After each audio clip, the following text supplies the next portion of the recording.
Wherever there's water transport, there are tugs. Tough, powerful little vessels without which any big port would come to a standstill. Busily pulling lighters to and fro, they keep the docks moving. There are nearly 1,000 of them in Britain.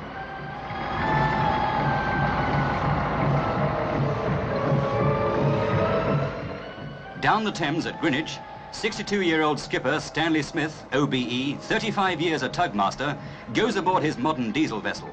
His tug's job, with its 1,200 horsepower engine, is to guide ships safely downriver, then bring others up to the docks. When there's a high wind, it's a tricky job.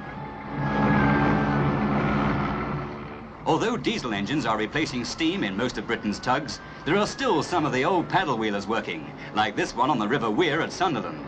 Some of these tugs are nearly 60 years old and still doing a full day's work.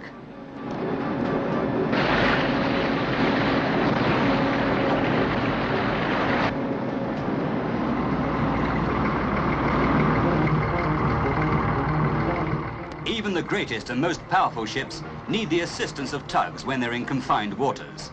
The 81,000-ton veteran Atlantic liner Queen Mary needs 6 of these bluff-bowed toughies to ease her away from the quay and to help her to the open sea. The Queen's engines are pushing her along, but the tugs help her enormous bulk to be maneuvered in the confined space of Southampton docks.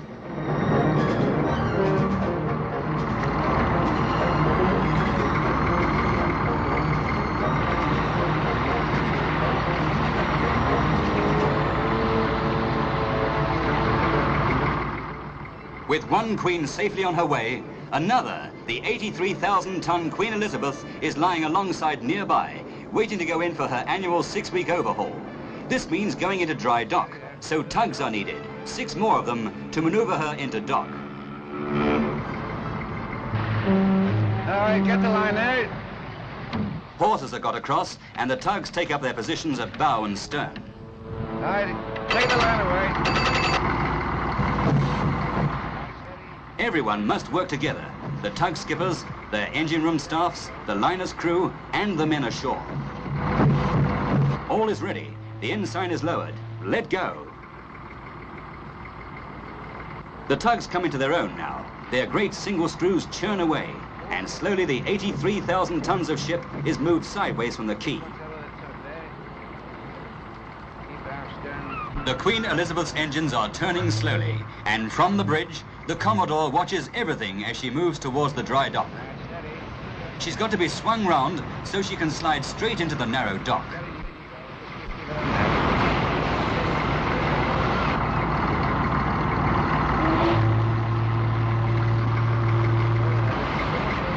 On the dockside, men are waiting for her. She's into position now, and the tugs get behind her and push. They must also be ready to pull back if she goes in too fast or is sheared by a sudden gust of wind. But soon she's safely dry docked, and another tug's job is finished, while the dock workers swarm aboard for the refit.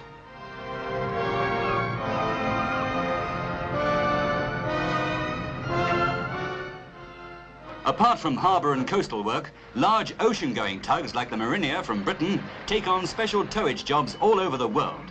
She's leaving Rotterdam with a massive barge for the West Indies, a 40-day trip of 5,000 miles.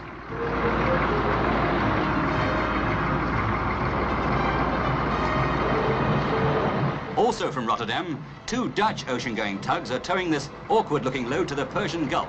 What is it? It's a 275-foot-long pontoon loaded with 3 oil derricks. It's over 100 feet high and weighs 2,000 tons, and there's no means of steering it. It'll take anything from 1 to 3 months to cover the 6,500 miles.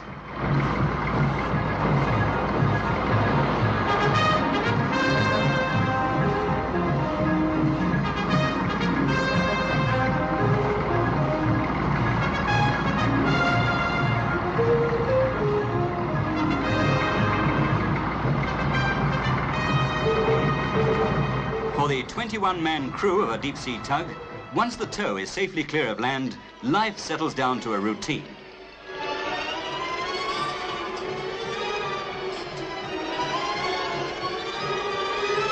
And while the weather's fair, they can relax.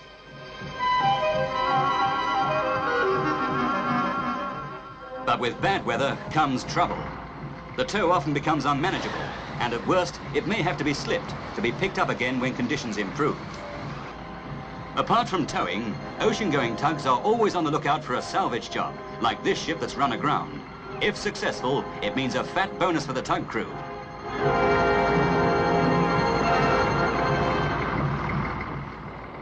In Cornwall, Coast Guards keep watch on a stricken ship.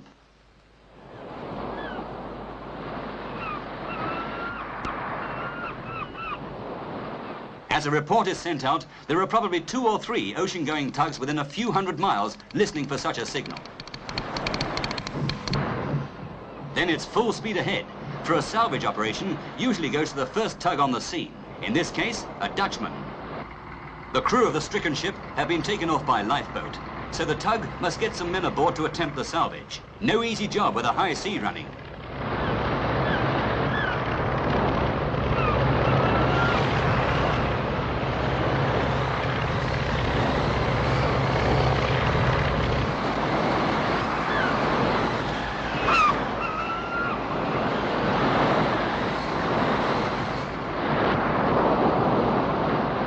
A line is got across from the tug, lying in deep water, to the ship.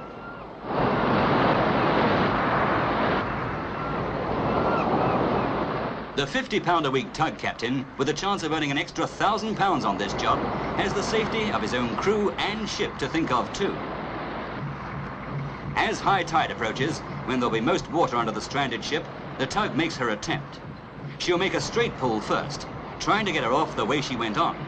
If that fails, she'll sheer this way and that, trying to free her from the rocks. And if that doesn't succeed, then, as the tide begins to fall, she'll wait for the next high tide to try again. There's no bonus for trying, only for succeeding.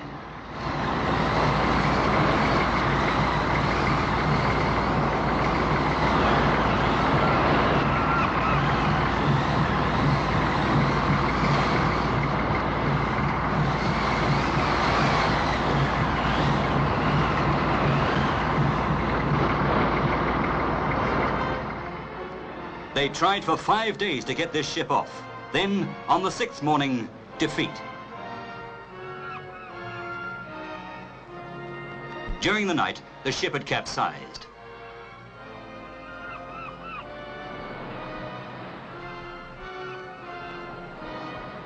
So, with all her crew back on board, the tough little Seahorse prepares to leave. Her skipper and crew ready and willing to tackle the next job, wherever it may be.